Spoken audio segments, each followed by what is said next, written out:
What's up, guys? This is APFC, all Arsenal content, but not exclusively. So, I'm back with another video today, and today we are discussing Bruno Guimareas, who has been linked with Arsenal over the last maybe 1 to 2 weeks, who plays for Atletico Paranaense. Yeah, I hope I got that right, in the first division in Brazil. Obviously, these links are quite strong, particularly with Edu's links to the Brazilian national setup and the Brazilian league itself. Obviously, we've seen Edu in the past use his Brazilian links with Gabriel Martinelli to get him to Arsenal. So these are one of these things that could very likely happen if these talks that we're hearing are correct. Now, initially it was Benfica that were looking to bid for him. That was confirmed by the club president, but then he did also mention at the end of that statement saying that Arsenal are interested in him, but were more likely to go for him in the next window. But there is more talks obviously heating up, so I'll go through him as a player.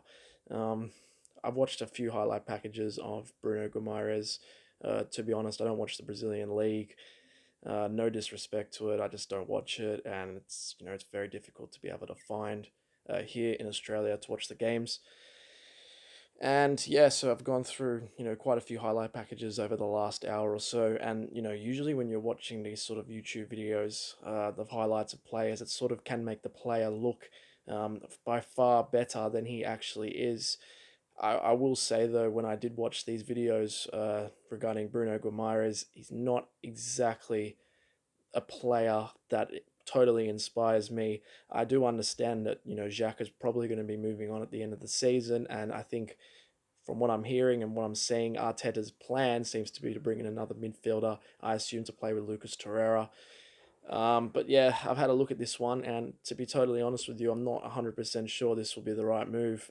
For me, this is probably the most likely transfer to happen based on Edu's links with the Brazil setup.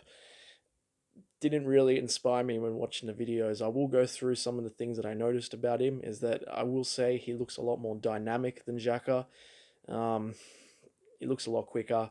He can run into open space a lot better and can take players on. He is quite tricky, and he's very good getting press. So, I mean, that's two sort of areas that we've struggled with in the midfield over the last 2 seasons or so. Particularly Jacques has struggled being pressed many, many times over the years, and he's not exactly quick.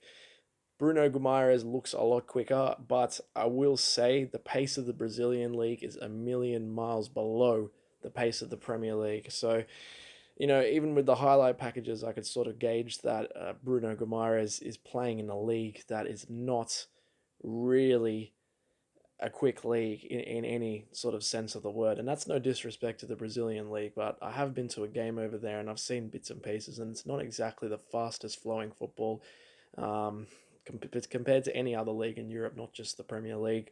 But yes, I have watched him, and even though he is more dynamic than Xhaka and he can beat a man probably better than Xhaka can, the pace of what I was watching was very clear that it's many, many levels below the Premier League, and I don't think he stood out pace wise.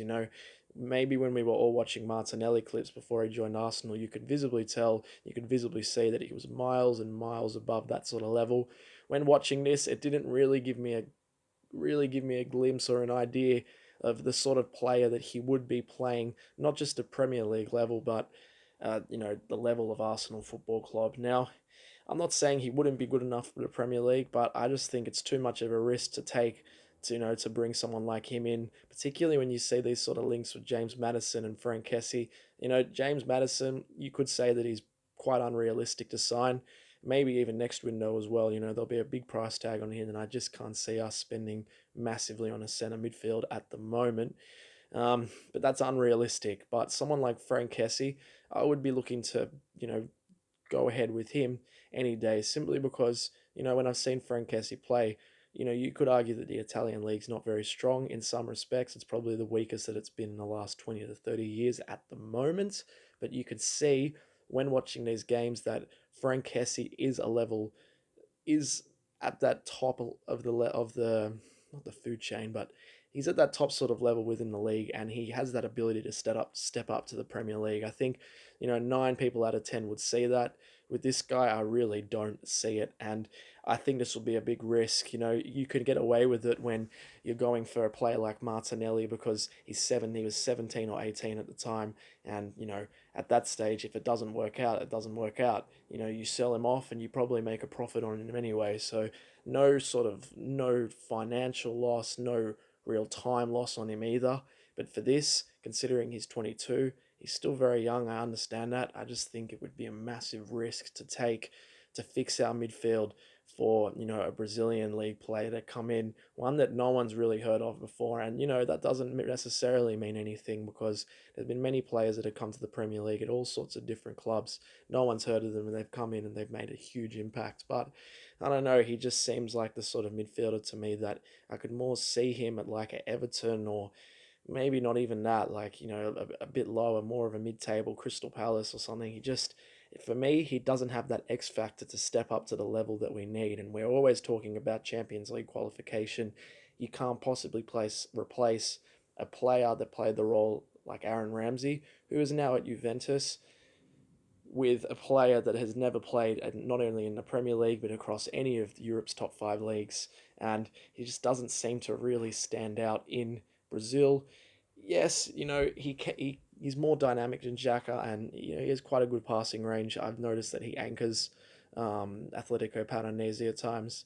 He can play that sort of anchor role when he can play long balls, to both flanks, which is always an added bonus considering David Luiz does it so well in what he offers. But I don't know. I just don't think this guy really offers the energy that we're looking for, particularly because Arteta is looking for energy. And yes, this guy, he's a lot more dynamic and he likes to move about a lot more. But if he doesn't have the pace, it's not really going to be worthwhile taking a risk, on someone like him. So, hey, it will be interesting to see because this is one that I can sort of see actually happening just because of Edu's links. So, only time will tell. I'm really looking forward to seeing how we end up in this window simply because we are linked to a lot of high profile players. The ones that we're linked to, someone like Madison, I can't necessarily see it happening, but at least bring in a centre back before the end of the window. I'm not 100% convinced that they'll bring in a midfielder unless it's Bruno Guimareas, but only time will tell at the end of the day. Thanks so much for watching the video, guys. This is APFC, all Arsenal content, but not exclusively so. I will be doing another video regarding James Maddison, and I will be doing a preview for the Sheffield game on the weekend, so please keep your eyes peeled for that. Have a great night, guys.